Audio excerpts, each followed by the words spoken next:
quick disclaimer, it's been a long time since I've seen this movie, okay?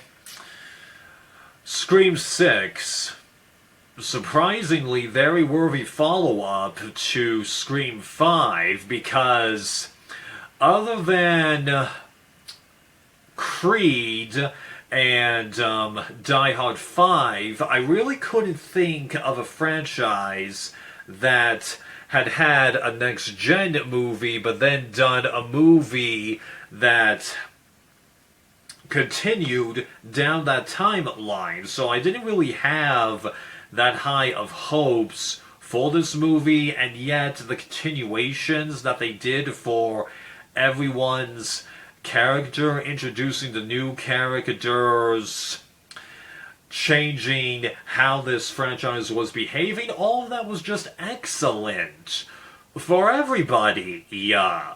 And there were really some nice surprises in there, because when I saw the beginning of this movie, and they finally did something that I've been thinking, you're gonna have to do this trick at some point, where we finally saw two killers, I was like, yes!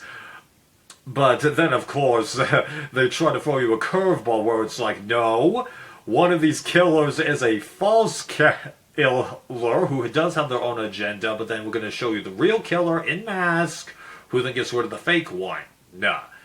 Very clever. And then later, they end up having two killers for real?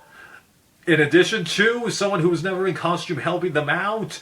Amazing. And I especially love how they did throw you a little bit of a warning that they were going to do that, because when the main characters were getting chased through the theater, and they seemingly throw a bookcase on top of one of the killers, and then the second one appears, I've been doing the math, and I'm like, no. Even with these Scream kills being super fast, yet clumsy, which is a trademark of this franchise, that wasn't enough time for, oh, maybe. Yeah, so that was a great reveal where I was just like, yes! I just really love that scene, and especially how they do the duel. Cleaning off the blades, that was amazing. Yeah, I really love the fact that they did that. And even though there were a few deaths that I could predict, such as when they were climbing over in the ladder there and how one of the gay chicks gets shook off of it, I actually started to believe, maybe, just maybe that isn't going to happen. Oh, it did, but that made it very well satisfying, because it makes you question your logic when you've seen a whole bunch of these things. That was good. There was also another scene in the movie where Gail is being attacked by one of the killers at her apartment, and originally I was like, oh jeez, you're just going to write off the last remaining legacy character, because Nave had made it clear that she didn't like how her character was being written into the movie, so she opted out of it. So I was like, no, you're going to kill her off like this, aye. But then they dragged the scene on long enough and had Gale fight back to where I'm like, oh, okay. You've put up enough of a fight now that this doesn't feel like a forced death. This feels like a well-done death. Okay, and then how she actually overpowers the killer and then gets away? Very well done. Took me from believing this is going to be crap to very satisfying payoff. Yeah, good job, Courtney. Great job. And I also like how in this movie, I was not able to really predict who the killer was. Like, I kind of had a little bit of an inclination as to one of them, but it wasn't strong enough. Not like the fifth one that made it so obvious who the main killer was. Did you have to include that line right before the chick killed Dewey? Because it was undoubtedly the chick in the costume? Just... Right, I really hated that they did that, but this movie, it throws you both a loop for everything obvious and then everything subconscious related to the killers. So I feel like the people are doing a great job with continuing Wes's legacy and not, you know, I think Wes would be proud of these movies.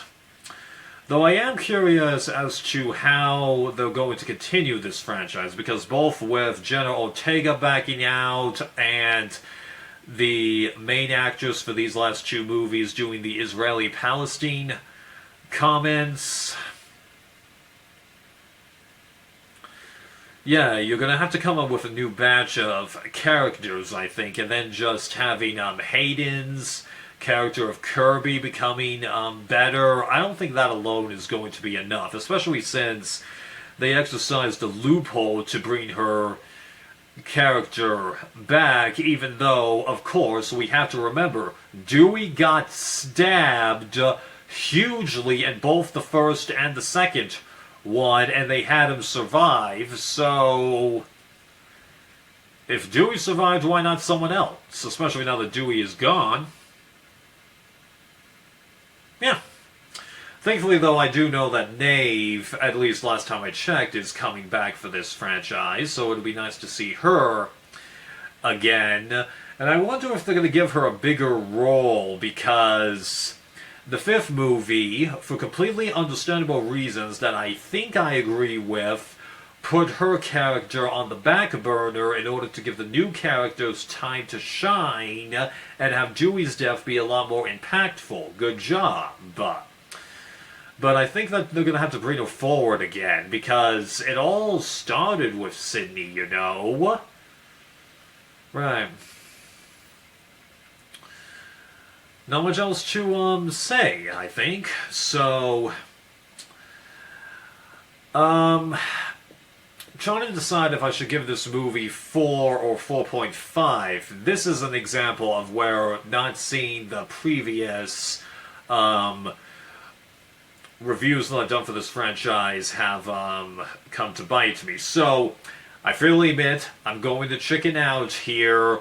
Just look in the comments as to how I rank the movie for real, okay? Because I'm trying to make sure that I'm not being inconsistent with that rating in regards to my logic that I have with the previous ones. But rest assured, this is not getting lower than a 4 out of 5, okay?